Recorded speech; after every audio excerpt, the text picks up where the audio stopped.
Welcome friends in my YouTube channel Amit Gupta doctor pharmacology. आप सभी का मेरे YouTube channel Amit Gupta doctor pharmacology के बहुत बहुत स्वागत है।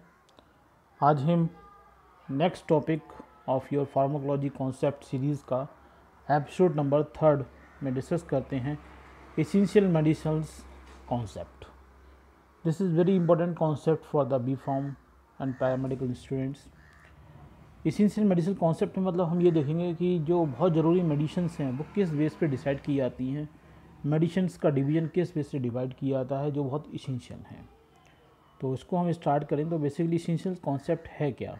अगर हम देखें WHO के अकॉर्डिंग तो WHO के अकॉर्डिंग एसेंशियल मेडिसिन्स जो हैं जिनकी प्रायोरिटी हेल्थ केयर में बहुत ज़्यादा होती है और एक नंबर ऑफ़ पॉपुलेशन में बहुत ज़्यादा होती है, जिनका उपयोग जिनका यूज़ एक health care system of populations में सबसे ज़्यादा यूज़ होता है, उन सभी मेडिसिन्स को हम एसेंशियल मेडिसिन लिस्ट में रखते हैं।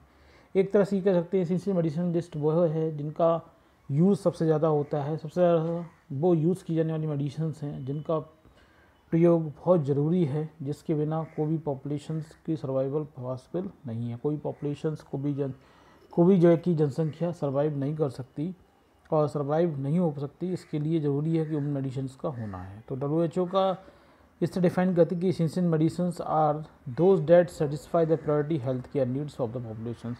जो कि आपकी प्राइमरी हेल्थ केयर नीड्स होती है उसको फुलफ़िल करने वाली जो मेडिसिन्स होती हैं वो सभी आपके किस में आती हैं, एसेंशियल मेडिसिन्स में आती हैं। ठीक है, एसेंशियल मेडिसिन्स जो है बेसिकली आपकी हेल्थ केयर सिस्टम हर टाइम अवेलेबल होना चाहिए। जहाँ भी आपका हॉस्पिटल्स हैं, मेडिकल्स हैं, उन सभी पे एक एडिक्वेट अमाउंट्स में और हाबिल टाइम आपकी अवेलेबल होना ज़रूरी है, क्योंकि उनकी नीड्स कभी भी हो सकती है और हर एक डोजेस फॉर्म में एप्रोप्रिएट डोजेस फॉर्म में उनका होना ज़रूरी है। कुछ टेबलेट में हो, कुछ कैप्सूल में हो या सिरप में हो, और स्मॉल बच्चों के डोज में भी हो, एडल्ट डोज में भी हो।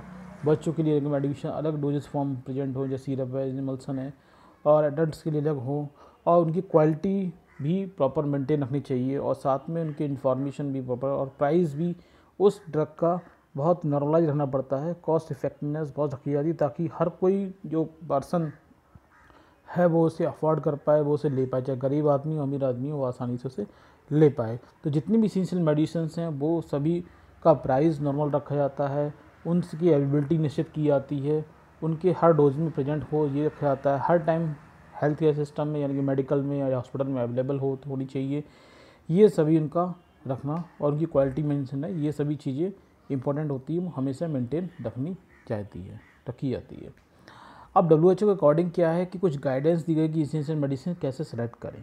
पहली बात तो है जो एसेंशियल मेडिसिन लिस्ट में आएगा उसका डाटा आपका उसकी इफ़िशियंसी उसकी सेफ्टी के रिगार्डिंग आपका पास डाटा होना चाहिए, यानी कि उसका क्लिनिकल ट्रायल कंप्लीट हुआ होना चाहिए और क्लिनिकल ट्रायल्स में ये रिपोर्टेड करें कि ये ड्रग की सेफ्टी बहुत अच्छी सेफ्टी एफिशिएंसी इसकी बढ़िया है, तो हम एसेंशियल मेडिसिन में उसे रख सकते हैं। इसके अलावा उस ड्रग की क्वालिटी मेंटेन होनी चाहिए, वायबिलिटी अच्छी होनी चाहिए, स्टेबिलिटी होनी चाहिए। अगर स्टोरेज हम किसी भी कंडीशन में कर रहे हैं तो लॉन्ग टाइम स्टोरेज कंडीशन उसकी मेंटेन रहे, वायबिलिटी अच्छी रहे और क्वालिटी भी उसकी मेंटेन रहे।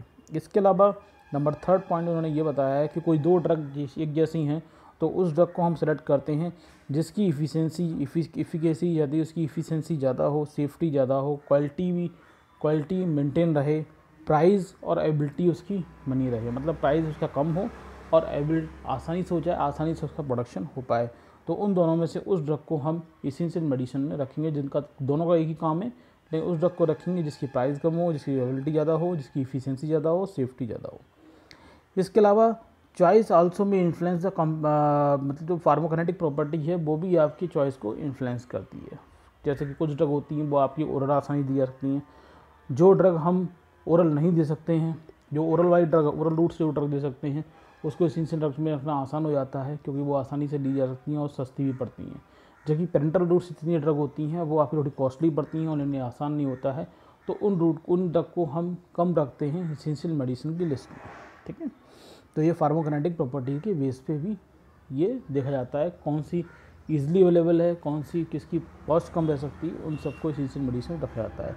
Selection of essential medicine should be continue process है, वो कभी कभी चेंज हो जाती है और ये एसेंशियल मेडिसिन लिस्ट हमेशा चेंज हो जाती है according to the public health के। जैसे किसी पब्लिक हेल्थ केयर में कोई जैसे मान लीजिए सर्दी खांसी का मौसम बहुत ज़्यादा फैल रहा है, तो ये सर्दी खांसी की जितनी मेडिसिन है वो सब एसेंशियल मेडिसिन लिस्ट में आ जाएंगी।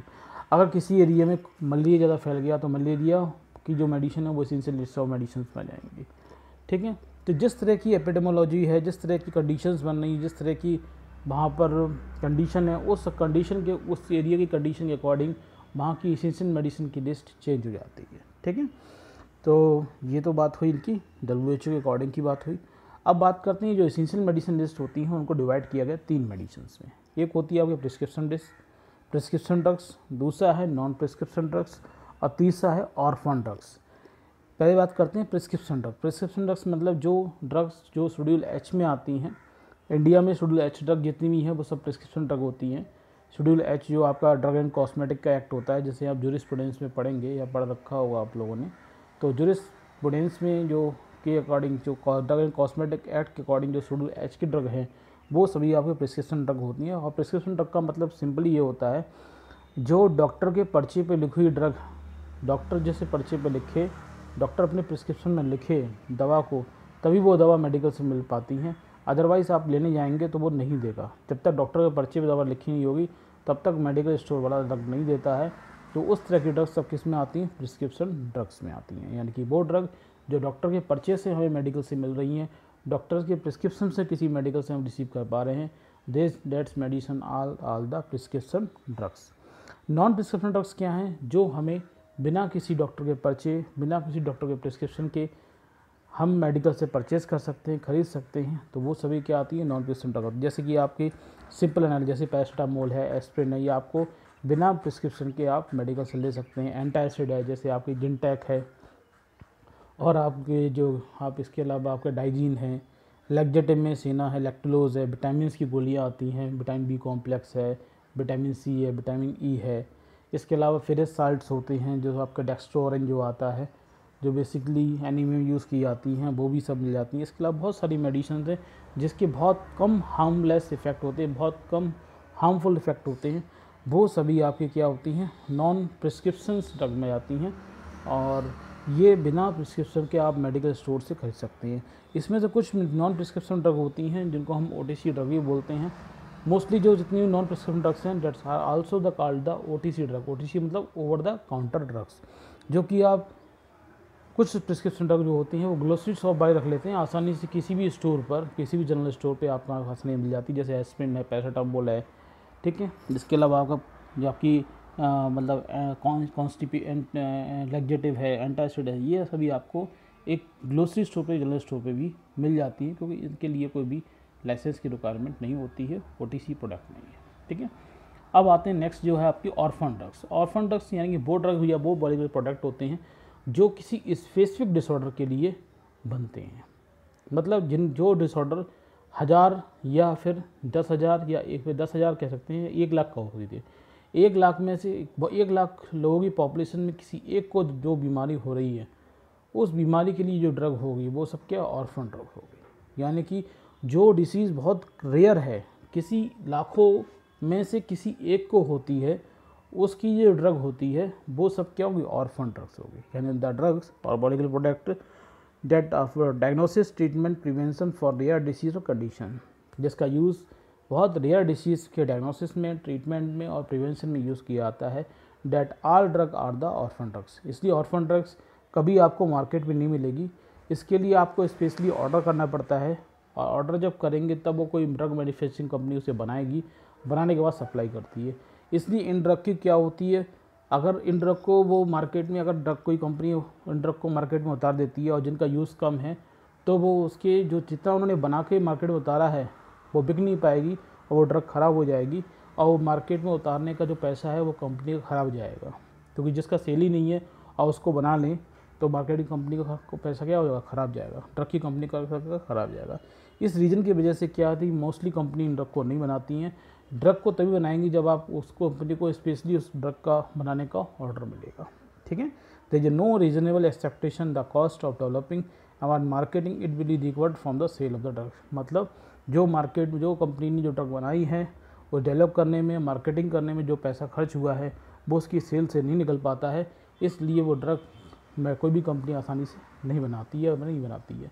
बहुत सारी ऑर्फन ड्रग्स, बहुत सारे कंट्री में ऑर्फन ड्रग्स के लिए बहुत सारी छूट दी जाती है, टैक्सेस से छूट रहती है, उसको कोई टैक्स नहीं लगता है, ताकि वो पेशेंट के लिए आसानी से मिल पाए। क्योंकि वो जब कोई पेशेंट स्पेशली इसे बना रहा है और टैक्स लग के उसकी कॉस्ट और ज़्यादा बढ़ जाती है, इसलिए कुछ जैसे अमेरिका में ऑर्फन ड्रग एक्ट आता है, एक्ट है जिसके अकॉर्डिंग क्या है, उन ड्रगों पर उस पेशेंट के लिए कोई टैक्स नहीं लगेगा, टैक्स फ्री रहती हैं और पेशेंट को आसानी से मिल पाए। ठीक है, तो ये 3 टाइप की ड्रग हो जाती हैं, prescription drugs, non prescription drugs, orphan drugs. Essential medicines concept आप समझ गए होंगे, इसमें कोई ज़्यादा डिस्क्राइब करने की जरूरत नहीं पड़ेगी। ठीक है, तो आज ये 3rd एपिसोड कंप्लीट हुआ।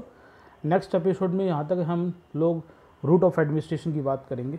ठीक है, आपको वीडियो पसंद आया हो तो ज़रूर लाइक कीजिएगा, अगर आपको लग रहा है किसी की हेल्पफुल हो सकता है तो ज़रूर शेयर कीजिएगा, और आपने अब तक मेरे चैनल को सब्सक्राइब नहीं किया है, चैनल को ज़रूर सब्सक्राइब कीजिएगा, ताकि आपको इन्फॉर्मेटिव वीडियो कंटिन्यू मिलते रहेंगे। नीचे रेड कलर का जो आपका बटन, सब्सक्राइब का बटन है, उस रेड कलर के सब्सक्राइब बटन को दबाइए, उसके बगल में आपको बेल आइकन है, बेल आइकन जरूर दबा दीजिए, ताकि आपको नई नई वीडियो को नोटिफिकेशन मिलते रहे। वीडियो को लाइक ज़रूर कीजिएगा। नेक्स्ट वीडियो मिलते हैं, तब तक के लिए थैंक यू।